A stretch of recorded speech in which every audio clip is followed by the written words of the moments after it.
नाशिकच्या मनमाडमध्ये गणेश विसर्जनाला सुरुवात झाली आहे। मनमाडचं आराध्य दैवत असलेल्या वेशातील नीलमणी गणेशाच्या पार्थिव मूर्तीची पालखी मिरवणूक काढण्यात आली। अश्वावर युवती, ढोलताशांचा गजर, पारंपरिक संबळ, खंजीर तालावरील मराठमोळं, वाघ्या मुरळीचा गोंधळ अशा थाटात निघालेल्या नीलमणी मिरवणुकीनं सर्वांचं लक्ष वेधून घेतलं होतं। मनमाड शहराच्या मध्यवर्ती भागातून ही मिरवणूक काढण्यात आली। नीलमणी गणेशाच्या मिरवणुकीचा आढावा घेतलेला आहे संदीप जेजुरकरनं। मनमाड शहरातील जो मानाचा गणपती असतो तो नीलमणी गणपतीची या ठिकाणी जी आहे ती विसर्जन मिरवणूक सुरू झालेली आहे। या विसर्जन मिरवणुकीमध्ये ढोल ताशाचे पथक असेल, पारंपरिक वाद्य असेल, या सर्वांची एक मोठी शोभायात्रा काढण्यात आलेली आहे।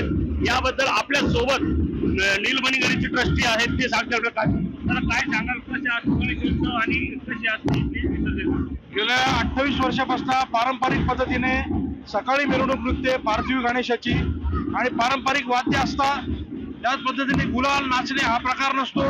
अतिशय शांत पद्धतीने आणि गणरायाचा जयघोष करत या मिरवणुकीचं मानाचा गणपती म्हणून प्रथम स्थान असतं। आता या विसर्जन मिरवणुकीला नीटची सुरुवात झालेली आहे।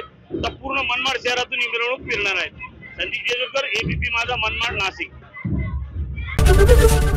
एबीपी माझा, उघडा डोळे बघा नीट।